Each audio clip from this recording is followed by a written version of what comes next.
ప్రభు అయిన యేసుక్రీస్తు నామములో ఇక్కడ ఉన్న సంఘ కాపరికి, సంఘ పెద్దలకు, విశ్వాసులైన మీ అందరికీ నా వందనములు.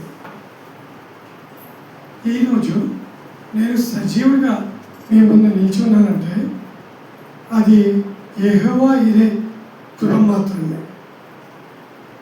నా పేరు సుధీర్ కుమారు, నా భార్య పేరు కళ్యాణి. మేము మీరాతోని గట్కేషన్లో ఉంటామండి. 2017లో ఫస్ట్ టైం మేము చర్చ్కి వెళ్ళామండి. 2018 1 జనవరికి నేను బ్యాప్టిజం తీసుకున్నాను. మాది హిందూ బ్యాక్గ్రౌండ్. ఫిబ్రవరి 2018లో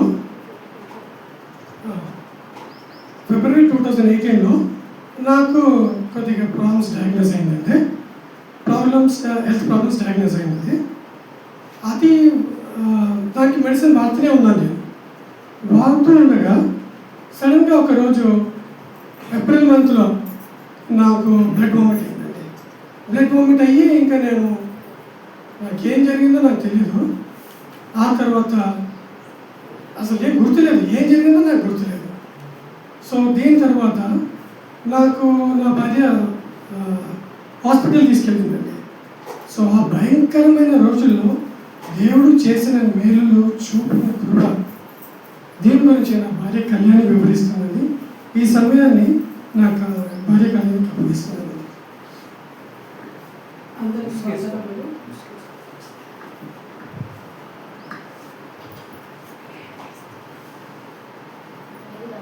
అందరికీ వందనములు.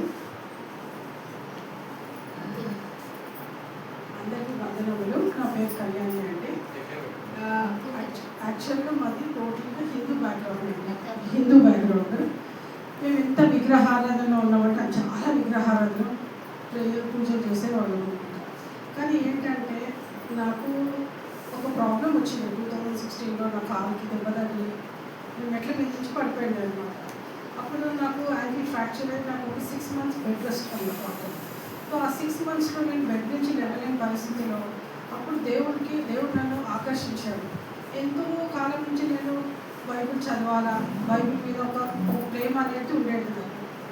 అయితే నేను ఎప్పుడు చదవాలనుకున్నా నేను ఆ బైబిల్ దగ్గరికి వెళ్ళేదాన్ని కాదనమాట. ఎందుకు ఏమో అప్పుడు నాకు సర్జరీ అయ్యి ఒక ఇంటికి తీసుకొచ్చినాక 10-15 days తర్వాత బైబిల్ చదవాలని అనిపిస్తే ఒక ఆంటీ ఫోన్ చేస్తే ఆమె ఒక బైబిల్ తెచ్చిచ్చింది. ఆ బైబిల్ తీసుకొని చదవడం మొదలుపెట్టాను. ఎంత చదువుతున్నా దేవుడు చదువుతున్నా దేవుడు తెలుసుకోగలిగినాను. ఈయనకి సత్యమైన దేవుడు, నిజమైన దేవుడు అనేసి అలాగనమాట. తర్వాత 16 అయిపోయింది. 17లో మేము దేవుడిని ఇక నమ్ముకున్నాను. నేను మా వారు నమ్ముకున్నాము. చర్చికి వెళ్ళడం మొదలుపెట్టాను. ఆ తర్వాత January 1, 2018కి నేను బాప్టిజం ఇచ్చాను. ఆ నెక్స్ట్ మంత్ నాకు ఇచ్చాడు. తర్వాత ఏంటంటే ఈయన కొంచెం కొద్దిగా ఆయనకి అస్వస్థ అయిందనమాట. నా శరీరం కొంచెం ఖరాబ్ అయిందనమాట. ఫిబ్రవరి ఎండింగ్ అట్లా వచ్చింది. తర్వాత ట్రీట్మెంట్ తీసుకున్నాడు. మార్చ్లో అట్లా ట్రీట్మెంట్ జరుగుతూనే ఉంది. ఏప్రిల్ 1st weekలో సడన్గా ఆయనకి ఏంటంటే బ్లడ్ వామిటింగ్ అయిపోయి అన్కాన్షియస్ అయిపోయాడు. ఎట్లా 8:30 మార్నింగ్ టైంకి. సడన్గా నాకు చాలా భయం అయిపోయింది. ఎట్లా అయిపోయింది ఏంటి అనేసి. ఇంకా అప్పుడు నేను ఏం చేయాలి అనేసి అప్పుడే మోకరించి దేవుడికి ప్రార్థించుకొని, యెహోవా దేవా నా భక్తుని కాపాడు, రక్షించి, మేము నిన్నే నమ్ముకున్నాం, నీ దగ్గరికి వచ్చాము అనేసి మొక్కి ఇమీడియట్గా నాకు తెలిసిన వాళ్ళకి ఫోన్ చేస్తే వాళ్ళందరూ వచ్చారు. ప్లస్ అంబులెన్స్లో ఫోన్ చేశాను. వచ్చిన ఒక 1/2 hourకి ఈయనకి ఆదిత్య హాస్పిటల్ తీసుకెళ్ళాము అనమాట. ఆదిత్య హాస్పిటల్ తీసుకెళ్ళిన తర్వాత ఆయన అప్పటికి అన్కాన్షియస్ అయిపోయిందండి. మేము ట్రీట్మెంట్ చేస్తాం, కొంచెం టైం ఏంటి అన్నారు. ఎంత ట్రీట్మెంట్ చేస్తూనే ఉన్నారు. వాళ్ళు ఇంజక్షన్ ఇచ్చినా అయినా కానీ వితిన్ 18 hours 12 hours 18 hours అని ఇంకా వేస్తాడు అనేసి ఇంకా ఆయన ఇవ్వట్లేదు అనమాట. ఇంకా అన్కాన్షియస్గానే ఉన్నారు. ఏంటంటే ఆయన తర్వాత అన్నారు ఆయన కొంచెం ఇంకా టైం పడుతుంది అన్నారు. 24 hours తర్వాత సిటీ స్కాన్ అంత చేసిన తర్వాత ఆయనకి తెలియదు ఏంటంటే ఆయన ఉన్న లంగ్లో ఉన్న ఇన్ఫెక్షన్. ఆ ఇన్ఫెక్షన్ ఏంటంటే టీబీ. ఆ ఇన్ఫెక్షన్ మొత్తం బాడీలో మొత్తం స్ప్రెడ్ అయిపోయి అది బ్రెయిన్ లెవెల్కి కూడా స్ప్రెడ్ అయిపోయింది. బ్రెయిన్లో కూడా మొత్తం ఆ ఇన్ఫెక్షన్ వెళ్ళిపోయింది అనమాట. సో అప్పుడు డాక్టర్స్ అన్నారు, నన్ను పిలిచి నెక్స్ట్ డే రోజు అన్నారు ఆదిత్య హాస్పిటల్ వాళ్ళు అన్నారు, మేము ఇంకా ఆయన బ్రతికించలేమండి. ఏదైతే ఆయన ఇన్ఫెక్షన్ బ్రెయిన్కి వెళ్ళిపోయిందో, బ్రెయిన్కి వెళ్ళిన ఇన్ఫెక్షన్ వెళ్ళిన పేషెంట్ ఎప్పుడూ బ్రతకలేదండి. సో మీరు ఇంటికి తీసుకెళ్ళండి, హార్డ్లీ 1 or 2 hours బ్రతుకుతారు. మీరు ఏ హాస్పిటల్ తీసుకెళ్ళే ప్రయోజనం ఉండదు. ఎందుకంటే ఆయన స్థితి అలాంటి పరిస్థితి అయిపోయింది. ప్రతి ఆ ఇన్ఫెక్షన్ స్ప్రెడ్ అవుతూనే ఉంది, మీరు తీసుకెళ్ళిపోండి అని అన్నారు నాతో. సరే అనేసి వాళ్ళు అంటున్నారు. అప్పుడు మా రిలేటివ్స్ వాళ్ళందరూ వచ్చేసారు. కానీ ఏంటంటే నాకు ఒక్క విశ్వాసం అండి, నా దేవుడు గొప్ప దేవుడు. నేను ఆయన నమ్ముకొని వచ్చాను, యెహోవా నా పరలోకపు తండ్రి. నేను ఆయన నమ్ముకొని వచ్చాను. ఆయన నాకు ఇక్కడ దాకా తీసుకొచ్చి నన్ను ఎట్టి పరిస్థితుల్లో ఉంచాడు. ఎందుకంటే తెలుసా, నేను ఎంతగా నమ్మినానంటే అన్నీ వదిలిపెట్టేసిన ఆయన గురించి. మా కుటుంబ సభ్యులందరూ వ్యతిరేకించిన బాప్టిజానికి, కానీ వాళ్ళని వదులుకుంటా, నేను దేవుడిని వదులుకోను అనేసి గట్టి నిర్ణయంతో, మా వారు రిలేటివ్స్ సైడ్, మా రిలేటివ్స్ సైడ్ ఎవ్వరూ క్రిస్టియన్స్ లేరండి, మేమిద్దరం తప్ప. కాబట్టి ఇక మేమైతే దేవుడిని నమ్ముకున్న దేవుడి దగ్గరికి వచ్చినాం. తర్వాత ఆయన్ని అక్కడి నుంచి నేను నా మనసులో ప్రార్థించుకుంటుంటే యశోద హాస్పిటల్ తీసుకెళ్తే బాగుంటుంది అనేసి అనిపించింది. సో అక్కడి నుంచి అంబులెన్స్లో నేను యశోదకి తీసుకెళ్ళాను నెక్స్ట్ డే అనమాట. నెక్స్ట్ డే అట్లా 5 o'clock అట్లా యశోదకి వచ్చిన తర్వాత వాళ్ళందరూ చూసారు, కండిషన్ చూసి చాలా క్రిటికల్ అండి, చాలా వర్స్ట్ స్టేజ్కి తీసుకొచ్చారు, మీరు మా ప్రయత్నం మేము చేస్తాము అని అన్నారు. మేము మీ ప్రయత్నం మీరు చేయండి, మేము దేవుడికి ప్రే చేసుకుంటాము అనేసి వాళ్ళు ప్రతి నిమిషం వాళ్ళు అది అన్నీ చేస్తున్నారు, టెస్ట్లు అవి ఇవి అన్నీ చేస్తూనే ఉన్నారు. ఎంత ట్రై చేస్తే కోమా నుంచి లేవట్లేదు అనమాట. సో వాళ్ళు ఏమంటారంటే, ఇంత కోమా స్టేజ్కి వెళ్ళిపోయారు కదా, అది ఇన్ఫెక్షన్ బ్రెయిన్కి పోయిందండి. ఆ బ్రెయిన్లో ఉన్న ఆ ఇన్ఫెక్షన్ని తీస్తే కానీ ఆయన మళ్ళీ కోమా నుంచి రాలేడు. ఆ బ్రెయిన్లో నర్వ్స్ ఎంత సన్నగా ఉంటాయో మన వెంటికి అంత సన్నగా ఉంటుంది. ఇంకా ప్లస్ ఆయనకి ఏదైతే మెడిసిన్ ఎక్కిస్తున్నారో ఆ మెడిసిన్ కూడా ఆయన బ్రెయిన్లోకి అది వెళ్ళట్లేదు, మెడిసిన్ రిజెక్ట్ అయిపోతుంది అనమాట, వదిలేస్తుంది, మెడిసిన్ తీసుకుంటలేదు అనమాట, రెస్పాండ్ అవ్వట్లేదు బాడీ. సో వాళ్ళందరూ నాకు వచ్చి మళ్ళీ చెప్పారు, చాలా కష్టం అండి ఆయన బతికించడం, మీరు ఏం చేస్తారంటే మీకు వీటిని చెయ్యండి అనేసి అన్నాను. ఎందుకంటే నాకు ఒక్కటే ఒక నమ్మకం అండి, దేవుడైన యెహోవా నన్ను ఎప్పుడు కాచి కాపాడుతాడు. ఎందుకంటే నేను ఆయన నమ్ముకొని వచ్చినాను, ఆయన నన్ను ఎప్పుడు విడవడ ఎడబాయడని వాక్యంలో రాయబడింది. కాబట్టి ఆయననే నమ్ముకొని ఇట్లా ఎంతమంది వచ్చి నన్ను కదిలించిండు, ఓదార్చిండు, మాటలు మాట్లాడిండు, ఎన్నెన్నో అన్నారండి, వ్యతిరేకంగా అన్నారు, అనుకూలంగా ఉన్నారు, కానీ నేను ఎవరిని పట్టించుకోలేదు. ఆ సమయానికి ఒక్క దేవుడు యెహోవా తప్పన భర్తను బ్రతికించేవాళ్ళు ఎవ్వరు లేదు. ఎందుకంటే డాక్టర్స్ కూడా ఆదిత్య హాస్పిటల్లో 2 చేతులు ఎత్తేసారు, మేము బతికించలేమండి, మీరు ఇంటికి తీసుకెళ్ళండి, వెంటిలేటర్ తీసేస్తే ఇప్పుడే అయిపోతుంది 5 minutesలో, అంత స్టేజ్ వరకు వచ్చింది. మరి అక్కడికి వెళ్ళిన యశోద వాళ్ళు ఒక రోజు తర్వాత వాళ్ళు అదే మాట అన్నారు. కానీ నేను మాత్రము ఖచ్చితంగా నా దేవుడు బ్రతికిస్తాడు, ఏదో ఒక మిరాకిల్ చేస్తాడు, అద్భుతం చేస్తాడు. ఎందుకంటే నేను ఆయన నమ్మి వచ్చినప్పుడు నన్ను అన్యాయం చెయ్యడు అనేసి ఆ గట్టి నమ్మకంతో అట్లనే తెగకుండా ప్రార్థిస్తూ వాక్యం చదువుతూ అట్లాగే ఉండిపోయినాను 4 days. అయితే 4 days తర్వాత ఆ ముందు ఒక్కొక్క రోజు డాక్టర్స్ వచ్చి అంటున్నారు, ఇంకా ఈ గంటలో ఉంటుందండి, మీరు హోప్స్ వదిలేసుకోండి, ఏం చేయలేమండి, అక్కడ స్ప్రెడ్ అయింది, వెయిన్ సెట్ అయింది, ఇంకా ముందుకు పోతుంది ఇన్ఫెక్షన్ అని రకరకాలుగా వచ్చి నన్ను భయపెడుతున్నారు, చెప్తున్నారు. కానీ దేనికి భయపడలేదు, ఎందుకంటే నా దేవుడి అన్నిటికన్నా గొప్పవాడు, ఆయన ఏదైనా చేయగలుగుతాడు, ఆయన గురించి ఏది చేయలేదు ప్రపంచంలోనే నేను తెలుసుకున్నాను బైబిల్ ద్వారా, నేను వాక్యం ద్వారా. కాబట్టి నేను అట్లనే నిలకడగా ఉన్నప్పుడు తర్వాత వాళ్ళు 48 hours తర్వాత వచ్చి అన్నారు, ఇంకా మా వల్ల కాదండి, ఇంకా మీరు తీసుకెళ్ళిపోతారా, ఇక్కడ ఉండడం వేస్ట్ అని వాళ్ళు కూడా చేతులు ఎత్తేసారండి, యశోదాకి వాళ్ళు కూడా. కానీ ఆ రోజు ఏంటండి, ఆ రోజు సండే వచ్చింది, ఆ రోజు వాళ్ళు వచ్చి చెప్పిన తర్వాత ఆ రోజు ఆయన ఇంకా చెప్పారు, ఇంకా మేము ఇంకొక రోజు మీరు అప్పుడు రిక్వెస్ట్ చేస్తే మేము ఇంకో రోజు పెట్టుకుంటామండి, ఈ సిచ్యువేషన్ మేము పెట్టుకోలేము అని అన్నీ వాళ్ళు కూడా అన్నారు. కానీ నేనైతే అనుకున్నాను, దేవుడే ఏదో ఒకటి చేయాలి అనేసి. ఈ ప్రతి విషయం ఆదిత్య హాస్పిటల్ నుంచి ఎప్పుడైతే ఆయన తీసుకెళ్ళి అక్కడి నుంచి మా సంఘానికి, మా సంఘ పెద్దలు, మా పాస్టర్ గారికి అందరికీ చెప్పాను. వాళ్ళందరూ రావడం, వాళ్ళందరూ కంటిన్యూస్గా church 4 days day and night open పెట్టి ప్రే చేస్తూనే ఉన్నారు. సంఘస్థులు, విశ్వాసులు, పాస్టర్ గారు ప్రతి ఒక్కరి కుటుంబంతో సహా వచ్చి కంటిన్యూస్గా ప్రేయర్ చేస్తూనే ఉన్నారు అనమాట మా సంఘం అంతా.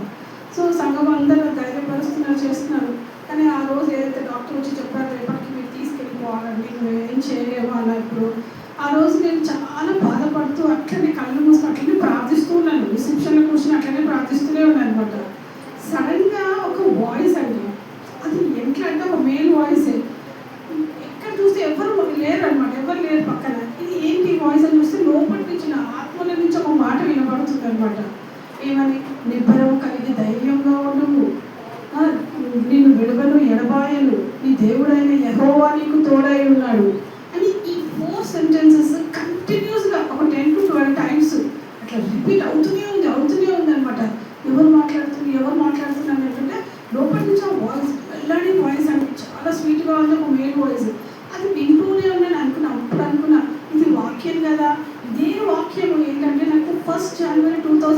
రోజు ఫస్ట్ టైం నా జీవితంలో నేను 31 డిసెంబర్కి వాగ్దానాలు తీసుకుంటాను కదా, నేను అది తీసుకున్నాను. ఇదే తీసుకున్నప్పుడు ఆ వాగ్దానం సేమ్ వాగ్దానం ఇదే నాకు వచ్చిందనమాట. సో అప్పుడు నేను కొంచెం భయపడ్డానండి ఆ వాగ్దానం చూసి. నేను బలం కలిగి ధైర్యంగా ఉండమంటున్నాడు ఏంటి అనేసి భయపడ్డాను. కానీ ఆ వాగ్దానం ఇప్పుడు నేను ఏదైతే దేవుడు బయలుపరిచిందో ఆ రోజు ఆ మూమెంట్ నేను చాలా అంటే కొంచెం ఆశ్చర్యం కూడా అయింది. దేవుడు నాతో మాట్లాడుతున్నాడు వాక్యం ద్వారా, ఇది ఎవరు మాట్లాడుతున్నారు అనేసి ఒక 10-15 టైమ్స్ అట్లా కంటిన్యూగా వచ్చిందండి. తర్వాత నేను కొద్దిగా మనశ్శాంతి వచ్చింది, కానీ ధైర్యం వచ్చింది, లోపల పీస్ ఆఫ్ మైండ్ వచ్చింది. ఇక నా భర్తకి ఏమి కాదు, దేవుడే నాతో మాట్లాడిండు అని ఒక నిశ్చయత నాలో కలిగిపోయిందండి. అప్పటికి కలిగింది. అది సండే ఆఫ్టర్నూన్ 3 o'clock ఆ టైంకి అయిందండి. So next day morning Monday early morning 3:45కి నాకు హాస్పిటల్ నుంచి కాల్ వచ్చింది. నేను నైట్ అంతా అక్కడే వెయిటింగ్ హాల్లో వెయిట్ చేస్తూ ఉండేవాళ్ళం అనమాట. కాల్ వచ్చింది, మీ హస్బెండ్ కోమా నుంచి లేచిందండి అని, సుధీర్ లేసారు కోమా నుంచి అన్నారు. అప్పుడు నేను పరిగెత్తుకొని వచ్చాను. కోమా నుంచి లేసారంటే అప్పటికి అంత స్పాట్లో 4 డాక్టర్స్ అక్కడ ఉన్నారు. ఈయన అడ్మిట్ అయినప్పుడు ఎంత క్రిటికల్ స్టేజ్ అంటే తెలుసా, ఈయన చుట్టూ 8 మిషన్స్ పెట్టిండు, కంటిన్యూస్గా వెంటిలేటర్ పెట్టిండనమాట. 8 మిషన్స్ పెట్టిండ్రు. సో ఆయన ఆ సిచ్యువేషన్ నన్ను పిలవగానే అవన్నీ డాక్టర్స్ అన్నీ ఈయన కోమా నుంచి లేచిండు. హౌ స్ట్రేంజ్, ఇంత స్ట్రేంజ్ ఎట్లా అవుతుంది అని అన్నారు. కానీ ఆ ముందు రోజు ఏమైందంటే ఒక 2 days బ్యాక్ ఒక డాక్టర్ వచ్చారు, main head of the department doctor. బ్రెయిన్కి ఇన్ఫెక్షన్ పోయినప్పుడు ఆయన ఏమన్నారు, నన్ను మా రిలేటివ్స్ని పిలిచి ఈయన ఫైల్ చూసి ఈయన కండిషన్ చూసి రిపోర్ట్స్ది ఈయన మాత్రం ఇంపాసిబుల్ అండి, సైంటిఫిక్గా బ్రెయిన్కి ఇన్ఫెక్షన్ పోయిన వాళ్ళు బ్రతకరండి. సైన్స్ ప్రకారం అయితే ఈయన బ్రతకడము ఇంపాసిబుల్, అసాధ్యం అనేది. ఈయన బ్రతకాలంటే ఒక మెరాకిల్ జరగాల, గాడ్ ఒక మెరాకిల్ చేస్తేనే ఈయన బ్రతుకుతాడు. అది నేను చెప్పగలుగుతాను ఖచ్చితంగా. నో హోప్లెస్ సిచ్యువేషన్ అనేది, హోప్లెస్ సిచ్యువేషన్ అనేది ఆ డాక్టర్ ఆ ముందు రోజు. అట్లాంటిది నేను నెక్స్ట్ డే సెకండ్ డే ఈయన కళ్ళు తెరిచినప్పుడు ఆ డాక్టర్స్ వేరే డాక్టర్స్ అంతా చూసి చాలా ఆశ్చర్యంగా ఉన్నారు, నాతో చాలా ఆశ్చర్యంగా మాట్లాడుతున్నారు. ఆయనకున్న మెషిన్స్ అన్నీ ఎంత నార్మల్గా ఉన్నాయంటే తెలుసా, రీడింగ్స్ నార్మల్గా చూపిస్తుంది. ప్రతిదీ ఏదో అబ్నార్మల్గా ఉన్న సిచ్యువేషన్ని అన్ని నార్మల్గా ఎలా చూపిస్తాయి ప్రతి మెషిన్ అని వాళ్ళు షాక్ అవుతున్నారు. ఈయన అప్పటికి ఈయన ఏం చేస్తున్నారు, కళ్ళు తెరిచేసేసి అందరినీ చూస్తున్నారు, నన్ను కూడా చూస్తున్నారు. ఇవి ఐడెంటిఫై చేస్తావా అని నన్ను అడుగుతున్నారు. అయితే నేను చేస్తాను, ఐడెంటిఫై చేస్తాను అనేసి ఆయన మాట్లాడలేని పరిస్థితి, వెంటిలేటర్ ఉంది కాబట్టి. సో ఆయన అక్షరాలతోటి ఆయన మొత్తం రాసి చూపించేసి నేను గుర్తుపడతాను అన్నారు. ఈయన కాళ్ళు చేతులు అన్నీ ఊపిరి మాట్లాడగలుగుతున్నారు. ఇవన్నీ చూసి డాక్టర్స్ ఏమన్నా కోమాలకు పోయిన మనిషి అసలు ఇంత తొందరగా కదలిక రాదు, మాట్లాడలేడు. ప్లస్ ఆయన బ్రెయిన్లో ఉన్న ఇన్ఫెక్షన్ ఇంత సివియర్గా ఉందంటే మెడిసిన్ కూడా రిజెక్ట్ అవుతుందంటే ఈయన మెడిసిన్ పోంది ఎలా మాట్లాడగలుగుతాడు, ఎలా కోమా నుంచి లేవగలుగుతాడు? మెడిసిన్ ఉంటేనే కదా బాడీకి ట్రీట్మెంట్ అవుతుంది, బ్రెయిన్కి ట్రీట్మెంటే కాలేదు, ట్రీట్మెంటే రిజెక్ట్ అయింది. 4 days నుంచి క్రిటికల్ ది వర్స్ట్, ఇక దానికి వర్స్ట్ ఇంకోటి లేదనేసారు నాకు 1 day బిఫోర్ చెప్పినప్పుడు. అలాంటి స్టేజ్ నుంచి ఇక బయటికి రావడం ఏంటిది, చాలా ఆశ్చర్యంగా ఉంది. డాక్టర్స్కి అది ఇది చూస్తున్నారు, ఇట్లా చూస్తున్నారు, అట్లా చూస్తున్నారు, చేయి పట్టుకొని చూస్తున్నారు, కాలు పట్టుకొని చూస్తున్నారు. ఆయనని చాలా టీమ్ ఆఫ్ డాక్టర్స్ అక్కడ ఉన్నారు. తర్వాత ఇంకా తర్వాత ఒక నిమిషం ఇక్కడ ఒక ఇంపార్టెంట్ పాయింట్ అండి. ఇప్పుడు ఇంకైతే నేను పడిపోయాను, ఇంకైతే నేను రికమెండింగ్ అయింది, ఇంకా నాకేం గుర్తులేదు ఏం జరిగిందో.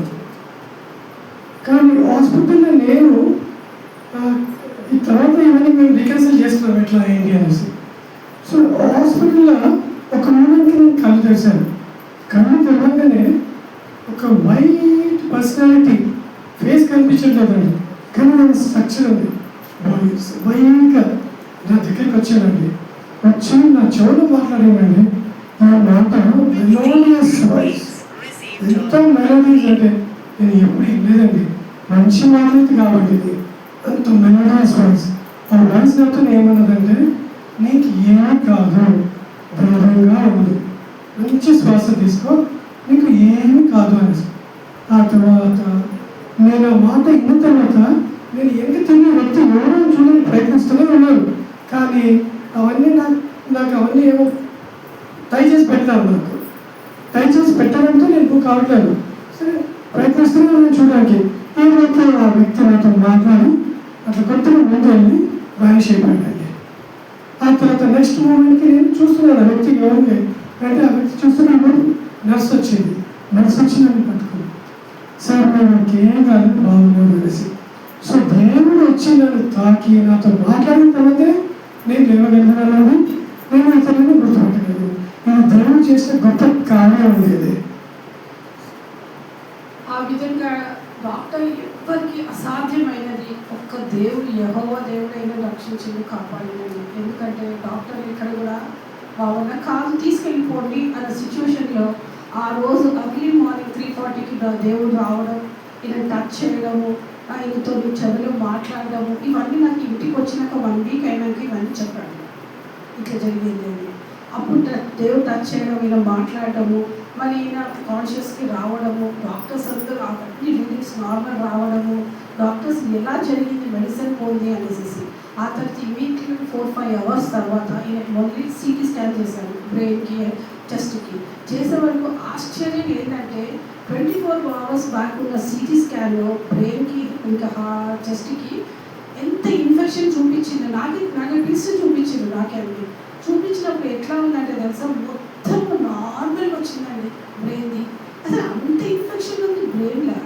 వితౌట్ ట్రీట్మెంట్, వితౌట్ మెడిసిన్ ఆ ఇన్ఫెక్షన్ ఎక్కడికి పోయింది?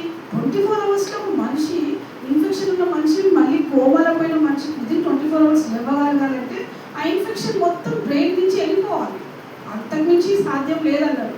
కాబట్టి మరి ఎక్కడ పోయింది? 24 అవర్స్లో అది ఇన్ఫెక్షన్ ఎక్కడ పోయింది అంటే దేవుడు ఆ రోజు వచ్చి నాకు ఇన్ఫెక్షన్ మొత్తం క్యూర్ చేశాడు బ్రెయిన్లోది, ఇంకా చెస్ట్లోది, లంగ్లోది. కాబట్టి ఆ లంగ్లది కూడా చూపిస్తే అది ఎంత నార్మల్గా కనిపిస్తుంది. అది మీరు 24 అవర్స్లో మనిషి బ్రతకలు ఫుల్ ఇన్ఫెక్షన్ అన్న మనిషికి నెక్స్ట్ డే 24 అవర్స్ దేవుడు వచ్చి నిన్న లేసిన తర్వాత అది ఇక్కడ పోయినట్టు బాగా షాకింగ్గా ఉన్నారు. ఇలాంటి కేసు మేము ఎక్కడ చూడలేదండి. Scientific it is out of our control అన్నారు తెలుసా. ఎందుకంటే అంత ఇన్ఫెక్షన్ ఉన్న బ్రెయిన్కి ఎవరండి యూజువల్ కోమాకు పోయిన వాళ్ళు. సో అది దేవుడు చేసిన గొప్ప అద్భుత కార్యం అండి. యెహోవా దేవుడు ఎంత గొప్ప కార్యం చేశాడంటే అది మనుషులు చేయలేదు. ఓన్లీ దేవుడు వచ్చే ఈయనకి ట్రీట్మెంట్ చేశాడు, ఈయన ముట్టాడు, స్వస్థపరిచాడు, ఈయన కోమా నుంచి లేపిండు ఒక్క దేవుడు మాత్రమే తండ్రి. ఆ దేవుడికే మహిమ ఘనత ప్రభావం చెల్లిస్తున్నానండి. ఎందుకంటే మా జీవితంలో జరిగిన గొప్ప సంఘటన అండి. ఎందుకంటే ఇంపాసిబుల్ అన్నది పాసిబుల్ చేస్తుంది దేవుడు. ఆ తర్వాత ఆయనకి కాన్షియస్ వచ్చిన తర్వాత కోమ నుంచి వచ్చినాక కూడా ప్రతిరోజు ప్రతి నిమిషం దేవుడు నాతో ఉన్నట్టు ఫీలింగ్ అండి. అప్పుడు నాకు ఆకలి లేదు, దప్పిక లేదు, నిద్ర లేదు, ఇక్కడ లేని బలము, మనశ్శాంతి, ధైర్యము దేవుడు నాకు చేసినాడు. ఎందుకంటే తెలుసా అది ఏంటో ఆ ఫీలింగ్ ఎలా ఉందంటే తెలుసా నాకు ఒక నిరుత్సాహ అనిపిస్తలేదు. దేవుడు నాతో ఉన్నాడు, నాకు అన్నీ చేస్తున్నాడు. ఎట్లాంటి సిచ్యువేషన్స్ వచ్చినాయంటే నేను నా జీవితంలో మర్చిపోలేను ఆ రోజులు అయితే. ఈయన వేసిన తర్వాత 4th డే వేసిన తర్వాత అప్పుడు డాక్టర్స్ ఇంకా ఈయన యూటర్న్ లేదనమాట. ఇంకా ఒక డాక్టర్ ఎంత భయపెట్టించిందంటే ఈయన అడ్మిట్ అయిన యశోదలో 2nd డే తను పిలిచాడు. ఈయన రిపోర్ట్స్ అన్నీ రాసి ఆయన ఏమన్నాడంటే, అమ్మ ఈయన రేపు పొద్దున కల్లా నేను మళ్ళీ డ్యూటీ ఎక్కేవారు కదా, బహుశా నాకు బ్రతకపోవచ్చు. ఇలాంటి కేసు నా జీవితంలో ఇంత వస్తువు చూడలేదు. మీరు నేను హోప్స్ వదిలేసుకోండి, రేపు పొద్దున ఉండరు అని చెప్పాడు. అంత ఖచ్చితంగా చెప్పేసింది ఆ డాక్టర్. కానీ దేవుడు ఎలా చూపించాడంటే ఆ డాక్టర్కి డిశ్చార్జ్ అయ్యి వెళ్తున్నప్పుడు స్ట్రెచర్లో పండబెట్టి లెఫ్ట్లో తీసుకెళ్తాడు. అదే డాక్టర్ మాకు ఎదురయ్యాడు. ఈయన చూసి చాలా షాక్ అయినాడు. మీరు బతికారా? ఆ రోజు నేను మేడంతో ఇలా అయిపోతుంది అని చెప్పాను, మీరు బతికారా అనేసి షాకింగ్గా చూస్తుంది. నేను మా దేవుడు చేసిన గొప్ప కార్యం ఇది. డాక్టర్స్ వల్ల కాలేదు అక్కడ ఏది. తర్వాత ఈయన కోవిడ్ నుంచి వచ్చిన తర్వాత 4 days ఇంకా ఐసీయూలోనే పెట్టారు. పెట్టినప్పుడు కూడా కొన్ని కాంప్లికేషన్స్ వచ్చినాయి అనమాట. డాక్టర్ అన్నాడు 4 days నుంచి వెంటిలేటర్ మీద ఉన్నారు కదా, సో ఈయన కొద్దిగా వెంటిలేటర్ కంటిన్యూస్గా పెట్టడంలో ఇన్ఫెక్షన్ ఎక్కువ అవ్వచ్చు. ఇక్కడ ఏమన్నారు హోల్ చేస్తాను కొంచెం దగ్గర హోల్ చేస్తా అని అన్నారు. కానీ నాకు అనిపించింది దేవుడు ఇంత స్వస్థపరిచినది హోల్ కావద్దు అనేసి ఇక మా సంఘ కాపునికి వాళ్ళకి చెప్పాను, విశ్వాసానికి. కంటిన్యూస్గా మేము ప్రే చేస్తూనే ఉన్నాక మళ్ళీ కొన్ని అవర్స్ తర్వాత డాక్టర్స్ వచ్చి అక్కర్లేదమ్మా ఇప్పుడు అది హోల్ చేయాల్సిన అక్కర్లేదు, వీళ్ళు కంటిన్యూ చేద్దంటే అదంతా బాగానే ఉంది, నేను టెస్ట్ చేస్తాను బెడ్మిట్ అంతా బాగానే ఉంది అని అన్నారు. సరే 2nd time మళ్ళీ వచ్చింది. మళ్ళీ అన్నారు ఈమెకి ఇన్ని రోజులు ఇన్ఫెక్షన్ ఉండడం వల్ల ఏమవుతుంది, హార్ట్ పంపింగ్ అనేది స్లో అయిపోయింది, చాలా స్లో అయింది పంపింగ్. కాబట్టి ఈయనకి కొంచెం ఒక మెడిసిన్ ఇవ్వాలి మేము, ఆ మెడిసిన్ ఇస్తే ఫ్యూచర్లో వేరే ప్రాబ్లమ్స్ రావచ్చు ఈమెకి అన్నాడు. ఆ మెడిసిన్ ఎఫెక్ట్ అట్లా ఉంటుందంట, వేరే ప్రాబ్లం వస్తుంది. సరే నేనన్నా మళ్ళీ దీనికి తీస్తూ మళ్ళీ ఫ్యూచర్లో ప్రాబ్లమ్స్ రావడం అంటే నాకు కొంచెం టెన్షన్ అనిపించి వద్దు, కొంచెం టైం ఇవ్వండి, నేను ఇప్పుడు సైన్ చేయను అన్నాను నేను. అని అట్లాగే నేను అందరికీ మా సంఘ కాపులకి వాళ్ళందరూ చెప్పాను. అందరూ ప్రే చేస్తూనే ఉన్నారు. మళ్ళీ ఒక 7-8 hours తర్వాత వచ్చిన తర్వాత వద్దండి, ఇప్పుడు కొద్దిగా మా రీడింగ్స్ చూసాము, కొద్దిగా బెటర్ వచ్చినప్పటికి ఇప్పుడు విల్ సీ, ఇంకా చూసాం 2-3 days వరకు అనేసి అట్లా వదిలేసాను. మూడోసారి ఒకసారి ఇంకొకసారి వచ్చింది. ఇంకొకసారి ఏమన్నారంటే తెలుసా, ఈయనకి మోషన్ అంతా బ్లడ్గా వస్తుందంట, బ్లడ్గా వస్తుంది, బ్లడ్గా వస్తుంది ఏంటి అనేసి ఇక వాళ్ళు కొంచెం టెన్షన్ అయింది. ఏంటంటే ఎందుకు ఇట్లా బ్లడ్గా వస్తుందంటే రక్తం అనేది నాకు మొత్తం పోతుంది, ఇంకా బాడీ వీక్ అయిపోతుంది అనేసి ఎండోస్కోప్ చేశాను. ఎండోస్కోప్ చేస్తే ఏమీ లేదు, అంత క్లియర్ పిక్చర్ ఉంది. మరి ఏమైంది డాక్టర్స్ అంతా కొంచెం టెన్షన్గా ఉన్నారు. ఆ టెస్ట్ ఈ టెస్ట్ అన్నీ చేశారు. ఆ తర్వాత దేవుడు ఎంత జ్ఞానం ఇచ్చిందంటే, యెహోవా దేవుడు జ్ఞానం లేదా జ్ఞానం ఇస్తారన్నారు కదా, డాక్టర్కి ఎంత మంచి జ్ఞానం వచ్చిందంటే లాస్ట్ మినిట్లో మళ్ళీ ఇంకోసారి ఎండోస్కోప్ చేద్దామని ఒక థాట్ వచ్చింది. వాళ్ళు ఏం చేస్తారు, అవన్నీ ల్యాబ్కి పంపించారు టెస్ట్కి, కెమికల్ టెస్ట్కి. అప్పుడు తెలియదంటే ఒక మెడిసిన్ ఇంకో మెడిసిన్తో రియాక్ట్ కావడం వల్ల ఆ కలర్ అనేది అట్లా ఫార్మేషన్ వచ్చింది, రెడ్ కలర్. ఆ మెడిసిన్ తీయగానే మళ్ళీ ఒక వన్ డే అబ్జర్వ్ చేసే వరకు అంత నార్మల్ అయిపోయింది అనమాట. అదొకటి. ఇంకొక అద్భుతం ఏంటంటే అదే అట్లా కంటిన్యూగా 3-4 days ఒకటి తర్వాత ఇక్కడ ఏదో ఒకటి చెప్తున్నారు, వాళ్ళు చెప్పింది కొన్ని అవర్స్ తర్వాత డాక్టర్స్ చెప్పింది రివర్స్ అయిపోవడం, అది చేయకపోవడం, అట్లా అనమాట. మేమంతా ఇట్లా ప్రార్థనలోనే ఉన్నాం అనమాట, తెగకుండా ప్రార్థిస్తూనే ఉన్నాము. అలానే ఈయనకి బ్లడ్లో హెమోగ్లోబిన్ చాలా పడిపోయిందండి ఇన్ఫెక్షన్ వల్ల. బ్లడ్ ఎక్కించాలి, అంత అర్జెంట్గా బ్లడ్ బ్యాంక్ వెళ్ళండి అన్నారు.